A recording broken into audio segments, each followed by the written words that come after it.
Welcome back to the Cozy English Cabin, everyone. It is absolutely wonderful to have you here with us again on this peaceful afternoon. If you're new here, I'm Jack. And Mia, we are so glad you decided to spend some of your valuable time with us today. Go ahead and grab your favorite warm drink, whether it's coffee, tea, or hot chocolate. Get comfortable in your favorite chair, and let's just wind down together.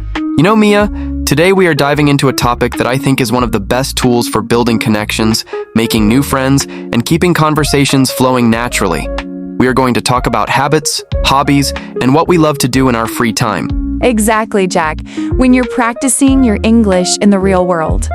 Whether you are traveling, starting a new job, or just chatting online, people will almost always ask you, what do you like to do for fun? Or do you have any hobbies? But a lot of English learners get stuck using the exact same basic textbook phrases. They usually just say, I like reading books, or my hobby is swimming. While those sentences are completely correct, they can make the conversation feel a little bit like a job interview. That's why today, we want to help you take your conversational English to the next level. We are going to show you how native speakers naturally express their passions, how they describe their routines, and how they share what helps them relax after a very stressful week. We've put together a long, detailed daily conversation for you today.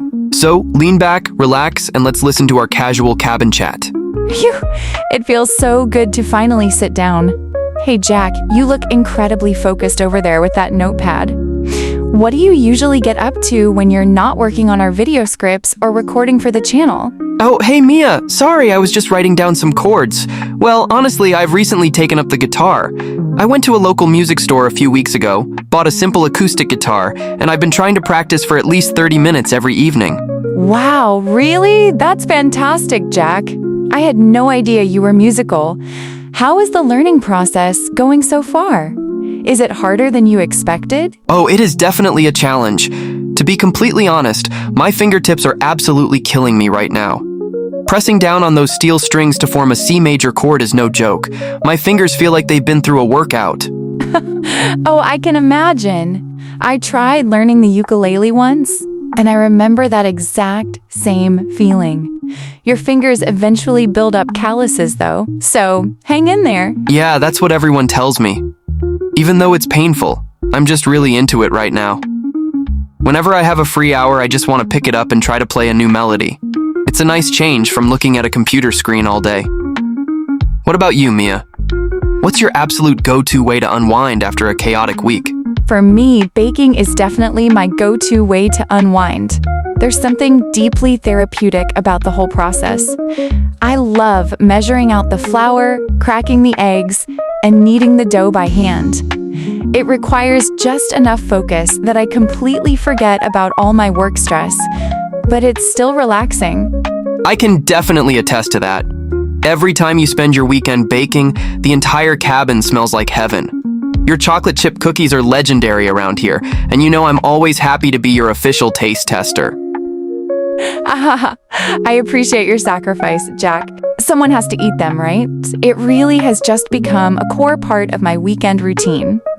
If I don't bake something on a Saturday or Sunday, my weekend feels incomplete. I think it's so important to have a creative outlet like that. It keeps life balanced. Well, since we are on the topic of your favorite hobby, did you happen to get up to any baking before we started recording today? Haha, you know me too well. I knew you were going to ask that the moment I mentioned baking. Yes, I actually have a fresh batch of blueberry muffins sitting on the cooling rack in the kitchen right now. Oh, wow. Blueberry muffins? You are the best, Mia. Tell you what, let's speed up the rest of this video so we can go into the kitchen and eat them while they are still warm. Deal, let's do it. All right, now let's slow down and break down the advanced natural phrases we used during our chat on the couch. These are phrases you can start using today. First, Mia asked me, what do you usually get up to? This phrasal verb, to get up to, simply means to do an activity or to be busy with something. It is a very common, casual alternative to asking, what are you doing? Or what did you do? Let's look at 2 extra examples so you can see how it works in regular life. Example 1, what did you get up to over the Christmas holiday? Example 2, I didn't get up too much this morning. I just stayed in bed and read. The second phrase we used is take up. I told Mia that I've recently taken up the guitar. To take up a hobby or a sport means to start learning it or doing it as a regular activity. It implies that you are a beginner who is trying something new. Here are some great examples for your daily conversation. Example 1. My father decided to take up golf after he retired from his job. Example 2. I'm thinking about taking up painting, but art supplies are so expensive. Next, I said that I'm really into the guitar. Saying you are into something is the ultimate casual way to say you like it very much, you are deeply interested in it, or you are passionate about it at this moment in your life. It sounds much more natural than saying I like. Let's look at these examples. Example 1. My brother is really into photography. He takes his camera everywhere. Single quotes. Example 2. Are you into sci-fi movies or do you prefer romantic comedies? Then, Mia described baking as her go-to way to unwind. Let's split this into two parts because both words are extremely useful. First, a go-to thing is your favorite, reliable choice when you need a specific result. If you have a favorite restaurant you always visit when you don't want to cook, that is your go-to restaurant. And to unwind means to relax, especially after a long period of hard work, tension, or stress. It comes from the idea of unwinding a tight spring. So your go-to way to unwind is your number one favorite method for relieving stress after a long week. Let's look at how people use these in everyday sentences.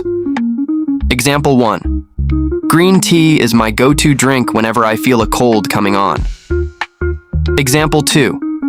Listening to classical music helps me unwind after a long day at the office. And finally, Jack said, I can attest to that. To attest to something means to show, prove, or state that something is true and correct based on your own personal experience or knowledge. It's like saying, I know this is true because I saw it or experienced it myself. For example, the long lines outside the restaurant attest to how delicious the food is. Or, as your friend, I can attest to the fact that you worked incredibly hard for this exam. And now let's move into our grammar spotlight section. When you are talking about your hobbies, interests, and daily routines, you will almost always use the present simple tense. That's right. We use the present simple because hobbies are things that are true over a long period of time and happen regularly. For example, Mia said, I bake every single weekend. She used the base form of the verb, bake, because she is talking about her own regular routine. But here's the golden rule that trips up many intermediate learners. If you are talking about another person like he, she, or a singular noun, you must remember to add an s or es to the end of the action verb. Exactly. So if I am talking about Mia's hobby to another friend, I cannot say she bake every weekend. I must say, she bakes every single weekend. Let's look at another quick comparison. I play the guitar every evening. First person, no S. Jack plays the guitar every evening. Third person needs S. Keep this rule in mind when writing your comments or speaking to friends, and your English will instantly sound much more polished and professional. And that brings us to the end of our extended lesson for today.